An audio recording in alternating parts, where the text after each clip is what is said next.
भारत देश के मुल्क के मालिकों, बुद्धिजीवी साथियों, अम्बेडकराइट आंदोलन में काम करने वाले क्रांतिकारी साथियों, मातृशक्ति, आज श्रवण बात टीवी पे हर रोज़ की तरह हम हाजिर हुए हैं। देश की वर्तमान राजनीतिक, सामाजिक, आर्थिक परिस्थितियों, उनके मूल्यांकन के लिए श्रवण बात टीवी आपके बीच में समय समय पे अपने विचार रखते आ रहे हैं। ये पहला और अंतिम चरण नहीं है। इससे पूर्व भी इस देश के अंदर ऐसे बहुत से योद्धा हुए हैं जिन्होंने अपने आवाज़, गूंगे बहरों की आवाज़, दबे कुचलों की आवाज़, पीड़ितों के हक में जो आवाज़ बुलंद की, इस अम्बेडकरवादी आंदोलन के अंदर ऐसे लाखों कार्यकर्ता, नेता हुए हैं जिनकी बदौलत आज हम आत्मसम्मान और स्वाभिमान से सीना चौड़ा करके गर्व के साथ जीने की कोशिश कर रहे हैं। समय समय पे हमें कुछ चुनौतियों का सामना करना पड़ता है, उन चुनौतियों से दो चार होना पड़ता है। इस देश के विभिन्न कोणों से हमारे समाज के साथ आर्थिक आधार पे, सामाजिक आधार पे, नौकरियों में भेदभाव, अनेक ऐसी घटनाएं, बातें आती रहती हैं। पिछले 4-5 वर्ष से सोशल मीडिया, सामाजिक मीडिया का युग का प्रचलन हुआ है। तब से सूचनाओं का आदान प्रदान बहुत ही तेजी से हुआ है और ऐसी बहुत सारी खबरें जो दबा दी जाती थी वो हमें पता ही नहीं चलता था। जुल्म, जाति, दादागिरी, गुंडागर्दी, बदमाशी के जो शिकार हमारे समाज के लोग होते थे उसका हमें बहुत देर में पता चलता था। लेकिन समय समय पे हमारे महापुरुषों ने हमें ऐसी नेतृत्व किया, लड़ाइयाँ लड़ी।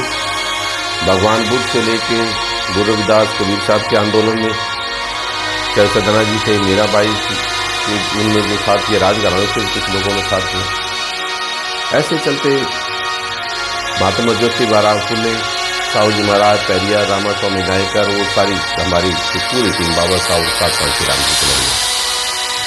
लेकिन आज हम एक ऐसी योद्धा का जिक्र करना जा रहे हैं जिन्होंने कल 21 तारीख को एक 50 साल से भी, 51 साल से ज़्यादा महापुरुषों की आवाज़ को, महापुरुषों के इतिहास को, महापुरुषों के आंदोलन को पूरे देश में विभिन्न कोने कोने पे पहुंचाने का जो काम किया।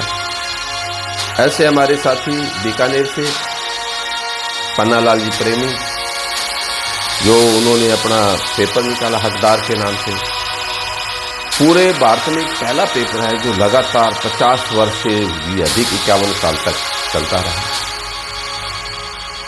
वो जो लेखनी जो हमारे निर्बल लोगों को बल प्रदान करती थी, जुल्म जाति की बेबाक, निर्भीक तरीके से जो उन्होंने लिखा, किसी डर, भय और किसी उसके, जब भी उनको सूचना मिली, चाहे उनको पैदल चलना पड़ा, चाहे उनको ट्रेन से जाना पड़ा, चाहे उनको कोई और साधन से जाना पड़ा, वो उस घटना का उन्होंने दौरा किया।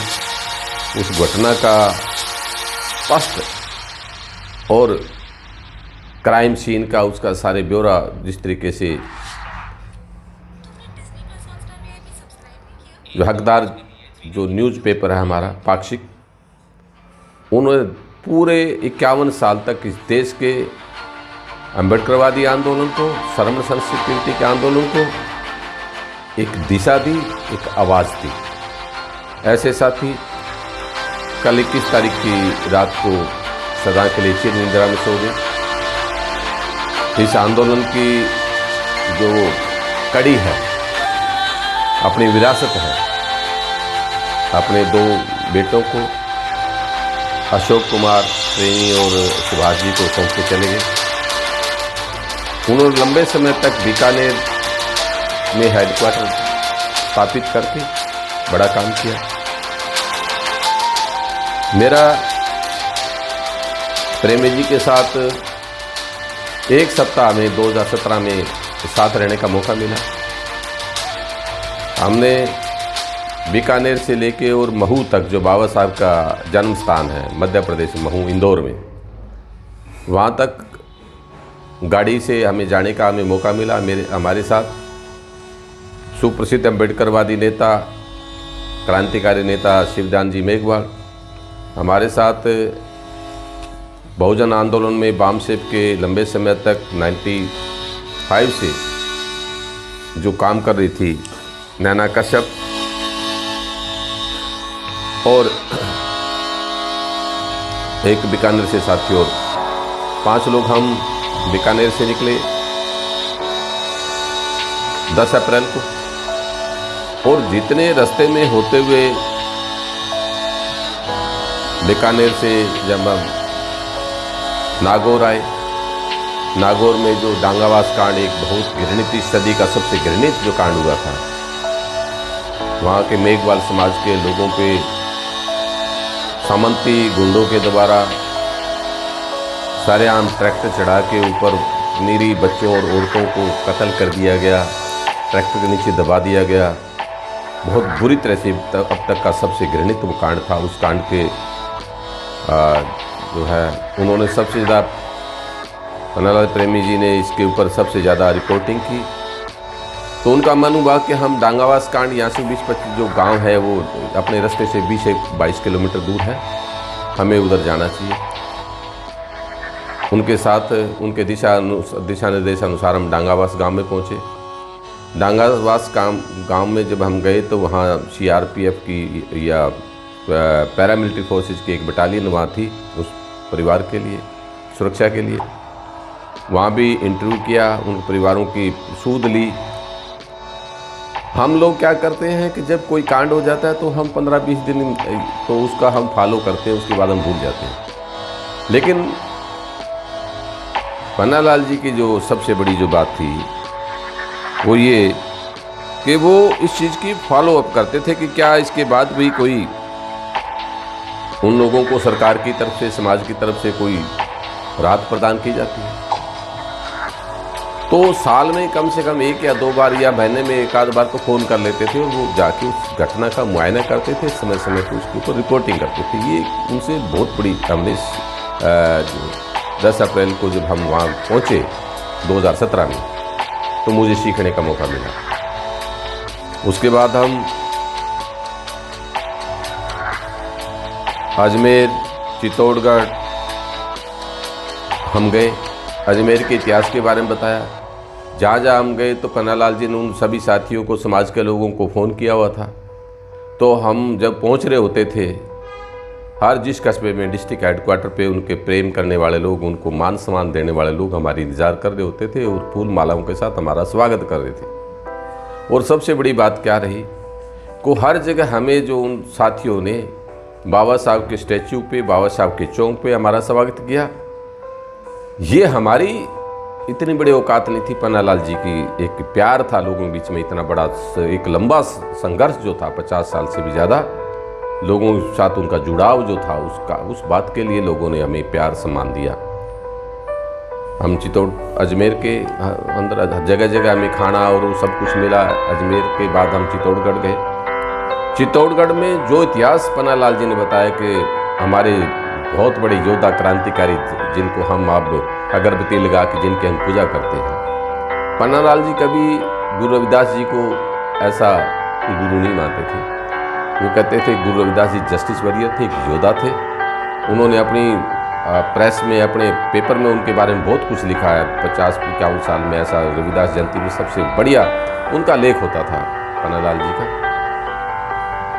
उन्होंने कहा कि गुरु रविदास जी जो किला हमारे बौद्ध सम्राटों द्वारा बनाया गया किला है, चित्तौड़गढ़ का किला, इस किले को आज़ाद कराने के लिए, इस राजपाट को छीन लेने के लिए, वापस लेने के लिए गुरु रविदास जी ने आर्मी का, एक सेना का गठन किया। और वो सेना का गठन करके चित्तौड़गढ़ के किले में हमला किया। और वो वहाँ क्योंकि उनकी जो ये बात, ऐसा चाहूँ राज में जहाँ मिले सबन को अन, ऊंच नीच सम बसे रैदास रहे प्रसन्न। गुरु रविदास जी अपनी आर्मी के लोगों को, अपने समाज के लोगों को तैयार करते वक्त जो रात के आधी रात के बाद सुबह मॉर्निंग भोर में जब वो बताते थे कि हमारी आगे प्लानिंग क्या है, वो प्लानिंग कहीं चोरी होगी। और उसका नुकसान ये हुआ कि राजा को खबर कर दी गई कि जो ये दाढ़ी वाला जो कोई संत नहीं है, ये एक बहुत बड़ा दूसरे स्टेट का एक वो है, शासक है, राजा है या तो, और ये हमारे इसको चित्तौड़गढ़ के किले पर हमला करेगा। तो आज भी गुरु रविदास जी का जिस जगह कत्ल हुआ या उनका वीरगति को गुरु रविदास जी प्राप्त हुए, तो चित्तौड़गढ़ के किले में मीरा का जहाँ मंदिर है, मंदिर के साथ एक छतरी है गुरु रविदास जी की, वो सारी वो है, सारे प्रमाण वहाँ मौजूद है। उसके बाद नगरी गांव एक वहाँ से 20-22 किलोमीटर दूर है। नगरी गांव में गुरु रविदास जी के और उनके सेना के जो जितने सैनिक थे गुरु रविदास जी के, जो लड़ाई लड़ने के लिए उत्तर प्रदेश से और बिहार के ज़्यादा लोग उसमें थे। जो बेरवा समाज के लोग, मेघवाल समाज के लोग, चमार जाति के लोग वहाँ उनके साथ आए थे। अलग अलग जाति और मानने वाले लोग थे, धर्म को मानने वाले सब लोग थे। वो जो उनकी सेना के जो लोग वहाँ पहुँचे हुए थे, तो उन सब की समाधि नगरी गांव में है, जो वहाँ से 20-22 किलोमीटर है। वहाँ हर घर में वहाँ समाधियाँ हैं, जहाँ वो जो लोग रह रहे हैं, वो जो रहने वाले लोग बेरवा उत्तर प्रदेश की। मैंने जब उनसे इंटरव्यू किया तो मैंने पूछा भी आप लोग तो राजस्थान की बोली नहीं बोलते, आपकी भाषा वेशभूषा राजस्थान की नहीं लगती। उन्होंने कहा नहीं साहब, ये सच है कि हमारे पूर्वज गुरु रविदास जी के साथ आए थे, हमारा परिवार पूरा यहाँ था। हमारे जो है उस वक्त जो दादे परदादे जो थे शहीद हो गए, बाकी परिवार के लोग हम बच गए थे, तो यहीं बस गए। तो हर घर में, क्योंकि उस वक्त जितने भी हमारे आज भी संस्कृति में, बौद्ध संस्कृति में चिता मतलब नहीं जलाते, तो वो मिट्टी देते थे। तो वो उस वक्त उन सब जितने भी सैनिक जो वहाँ शहीद हुए, उन सैनिकों की वहाँ समाधियाँ हैं। तो वहाँ अगर आप नगरी गांव में आप जाएंगे वहाँ से, तो नगरी गांव में हर घर में समाधि है। हालांकि उसमें दूसरी जाति के लोग भी वहाँ रहते हैं। तो वहाँ हमने पन्नालाल जी ने कहा गुरु रविदास जी की समाधि यहाँ है। उन्होंने एक वहाँ तहसीलदार कोई थे उनके मित्र, जो पुराने प्रेमी, उनके प्रेमी जी के तहसीलदार साहब ने वहाँ जाकर उस समाधि को ढूंढने की कोशिश की। उन्होंने बताया भी था, तो उनके बताए अनुसार एक बड़ी सी, बहुत बड़ी सी एक समाधि थी। उस समाधि पे भी हमने फूल मालाएँ लेके गए थे, वहाँ पुष्प अर्पित किए। वो सब चीज़ें प्रेमी जी के अखबार में छपी हैं, सारी वो चीज़ें, फोटो, वो सारी इतिहास जो है। तो वहाँ हमने नमन किया। हमने वहाँ संकल्प लिया कि गुरु जी आप 600-650 साल पहले इस देश के अंदर हमारे अपने राज्य का, हमारे जो अब तक का मेरे ख्याल में भारत का सबसे बड़ा किला चित्तौड़गढ़ है, उस किले को प्राप्त करने के लिए आपने अपने साथियों के साथ अपने जीवन दान पे लगाया। आपकी कुर्बानी को हम हमेशा याद रखेंगे। लेकिन हम संकल्प लेते हैं कि बेगमपुरा की जो आपने संकल्पना की थी कि एक ऐसा राज, ऐसा चाहूँ राज में जहाँ मिले सबन को अन, ऊंच नीच सम बसे रैदास रहे प्रसन्न, ये जो है हम आने वाले समय में इस संकल्पना को आपकी को हम पूरा करेंगे। ऐसे ही वहाँ सप्त लेके हम चित्तौड़गढ़ के किले से वापस रवाना हो गए। उसके बाद इंदौर पहुँचे हम, ग्वालियर इधर से होते हुए। इंदौर के इतिहास के बारे में जहाँ जहाँ रास्ते में जितना इतिहास था वो प्रेमी जी के साथ प्रेमी जी हमें बताते रहे। वो एक इंसाइक्लोपीडिया थे इतिहास के, बहुत बड़े उन्होंने। जितना मैंने अपनी ज़िंदगी में बहुत से ऐसे इतिहासकारों के साथ, इससे बहुत सारे, साहब काशीराम जी के साथ 23 साल बहुत करीब से रह के काम करने का मौका मिला। तो साहब काशीराम जी की ही तरह उनके फॉलोवर आप कह सकते हो। पन्नालाल जी ने साहब काशीराम जी का जो 71 से जो राजस्थान में बाम सेब के तैयारी के लिए साहब काशीराम जी राजस्थान बीकानेर में आए, तो उनकी प्रेरणा से 72 में बाबा साहब की राजस्थान में पहली स्टैचू जो है, 72 में बाबा साहब की स्टैचू बीकानेर में लगाने का गौरव जो है, श्रेय जो है कोई जाता है तो पन्नालाल प्रेमी जी को जाता है। ऐसे बेबाक उन्होंने हमारे साहब कांशीराम जी के कार्यक्रम उनको पता चल जाता है राजस्थान के किसी भी कोने में है, तो सबसे ज़्यादा अगर कोई स्थान मिला साहब कांशीराम जी का, पूरा पेपर जो है कांशीराम जी के उसके सारे के सारे एक्टिविटी से, उनके इतिहास से, उनके स्पीच से भरा होता था।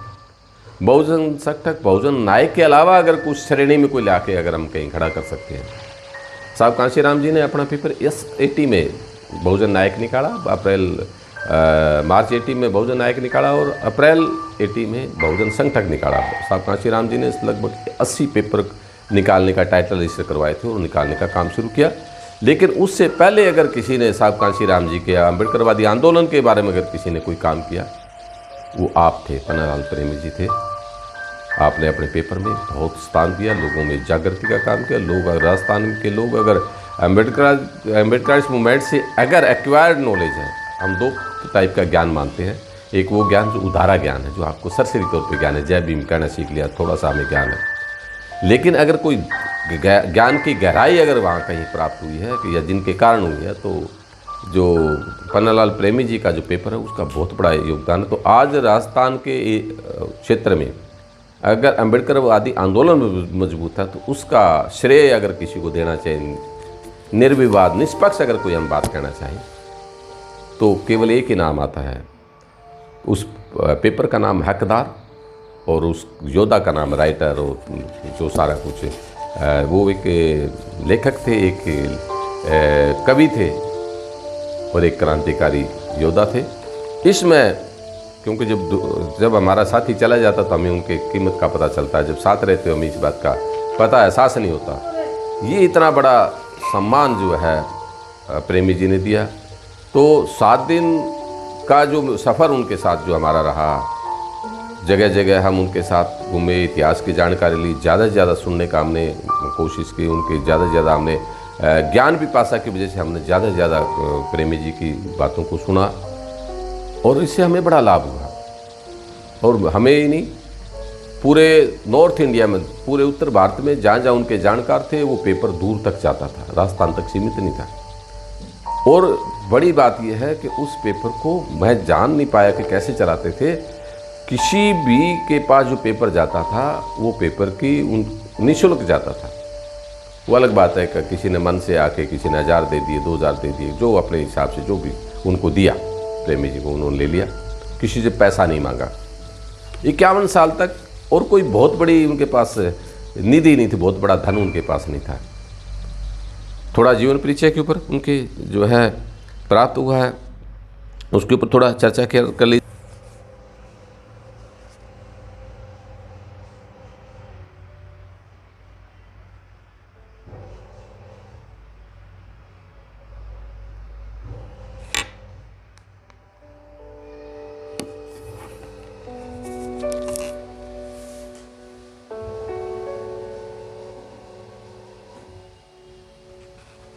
आपके पिताजी का नाम बस्ता राम जी मेघवाल था। कन्या छात्रावास के पीछे अमर सिंहपुरा बीकानेर में आप रह रहे थे। 1 दिसंबर 1937 ईस्वी में गांव जयमलसर, जिला बीकानेर में आपका जन्म हुआ। अनुसूचित जाति मेघवाल गोत्र बामणिया आप थे। मैट्रिक 1957 में राजपूताना यूनिवर्सिटी जयपुर से। एक बहुत बड़ी बात है, 57 में 1-2 लोग ही थे जो राजस्थान के जिन्होंने मैट्रिक पास की। आपने मैट्रिक पास की।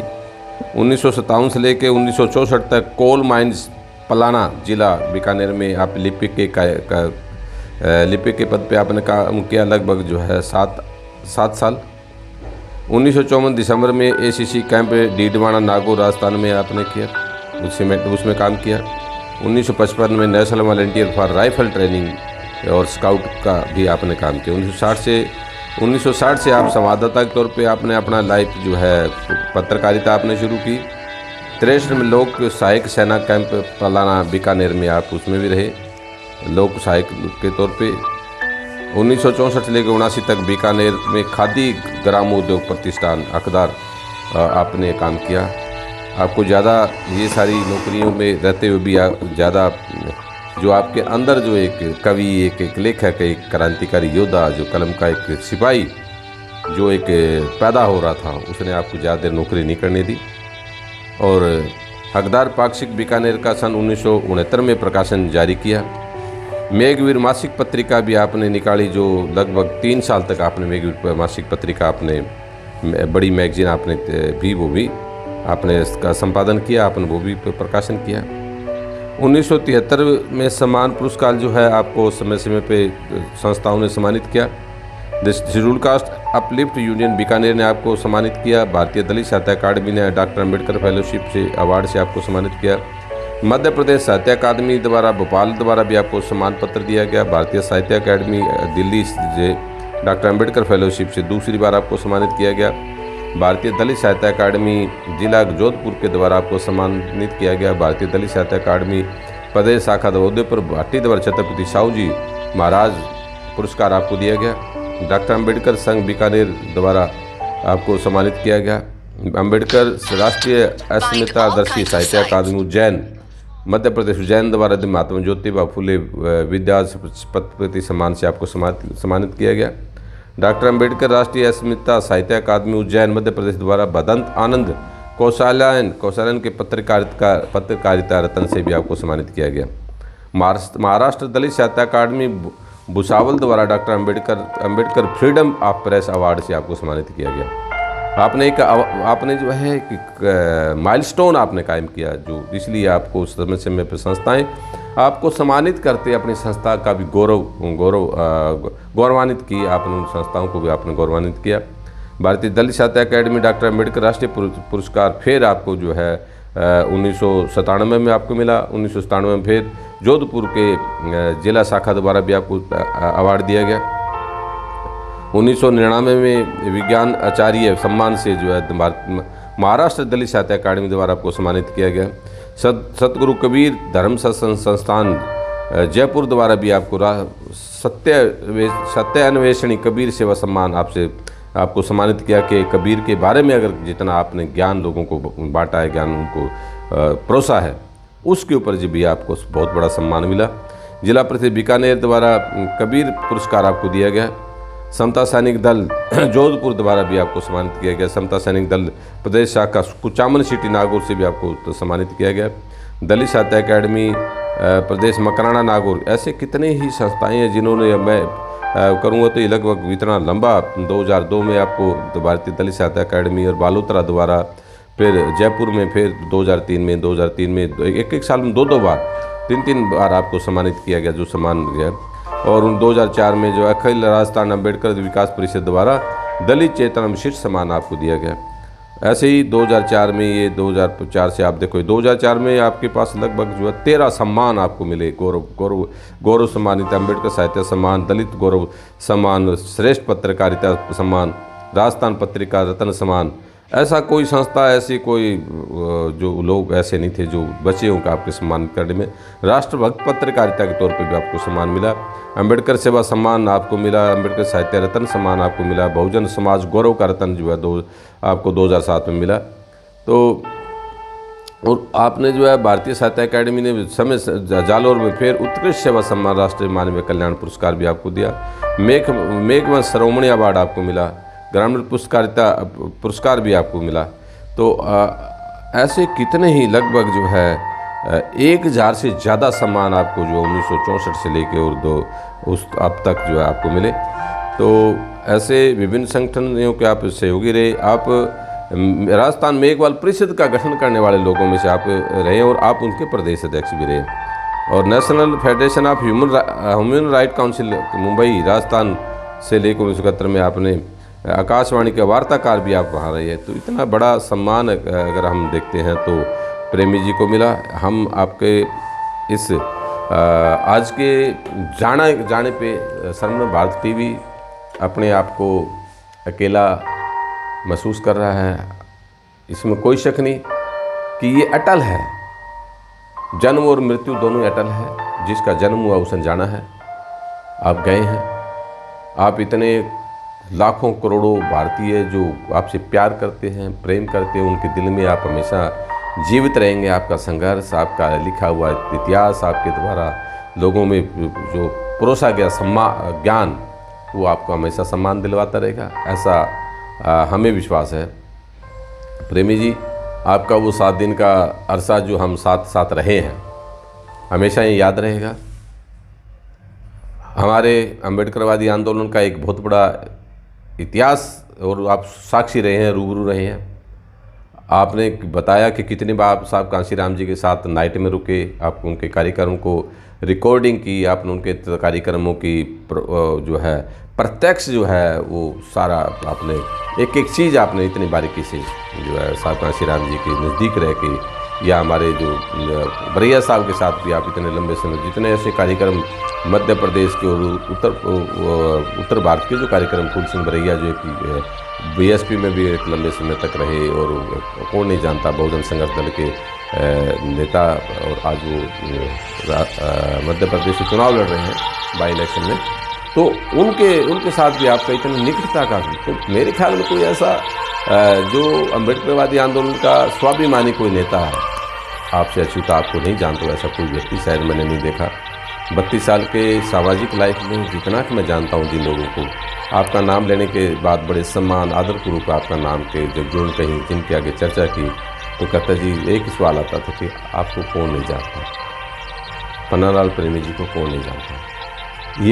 ये सभी के लिए, हर कोई पन्नालाल प्रेमी नहीं हो सकता, लेकिन आप चले गए हैं हमारे बीच से, आपकी याद हमारे दिलों में हमेशा रहेगी। भारत के लाखों करोड़ों दलितों, बहुजन समाज के लोगों, पिछड़ों को आपकी याद प्यार करने वाले लोगों के बीच में आप हमेशा जीवित रहेंगे। आप 4 महाभूतों में आप समा गए हैं। आपके जो उस वक्त जो कल जो आपकी यात्रा, अंतिम यात्रा थी, उसमें हम शामिल नहीं हो पाए, लेकिन अंतिम यात्रा के जो कुछ 1-1.5 मिनट की वीडियो है, जो आपके चित्र हैं, वो मैं ज़रूर समझता हूँ श्रवण भारत टीवी आपके सामने पेश कर रहा है। तो मुझे ऐसा लगता है कि ये सब चीज़ें ज़रूरी, मैं इसका एक हिस्सा मानता हूँ। एक नया आप जीवन भर एक ऐसा काम करते लेकिन जीवन के अंतिम समय में भी आपने एक ऐसा रिकॉर्ड, एक ऐसा आदर्श प्रस्तुत किया, वो हमारे लिए गौरव की बात है। तो हम अपने आप को आपकी चर्चा करके, आपके इतिहास की बात करके अपने आप को गौरवान्वित महसूस तो कर ही रहे हैं, लेकिन आप दुख भी महसूस कर रहे हैं कि आपके जाने की दुख हुई, और आपकी ये जो वैक्यूम अब क्रिएट हुआ है, जो खालीपन जो है, देखते हैं कब तक भरा जाता है। कोई ऐसा योद्धा था, आप इतने लाखों लोगों के बीच में आप गए हैं, तो कुछ न कुछ तो लोग आएंगे निकल के, ऐसा मुझे विश्वास है। तो इन सब बातों के साथ कि आप हमेशा एक मार्गदर्शक, एक क्या बोलते हैं, दीपक की तरह आपने समाज का मार्गदर्शन किया। इन सब बातों के साथ मैं आज आपको अंतिम प्रणाम करता हूँ। जय भीम बोलता हूँ, नीला सलाम बोलता हूँ, नमो बुद्धाय बोलता हूँ। और आपके लिए जो है वो जो साथी जो अंतिम यात्रा में बुद्धम शरणम गच्छामि, धम्मं शरणम गच्छामि, संघम शरणम गच्छामि कि जो त्रिशरण का उच्चारण कर रहे हैं, वो अंतिम आपकी विदाई हमारे दिलों में एक टीस लेके चलेगी, एक दर्द जो है, लेकिन ये सच है। तो इन सब बातों के साथ जिन साथियों को जिन मैं ये चाहता हूँ कि वो जो बहुत से ऐसे साथी हैं जो आपके जाने के बहुत से लोगों को पता भी नहीं होगा, तो उन सब साथियों से अनुरोध है कि आज इस वीडियो को लाइक करें, सब्सक्राइब करें, ताकि पन्नालाल प्रेमी का जाना कम से कम बाकी भारत के लोगों को पता लग सके। इन सब बातों के साथ जय भीम, लाल सलाम, नीला सलाम, नमस्कार।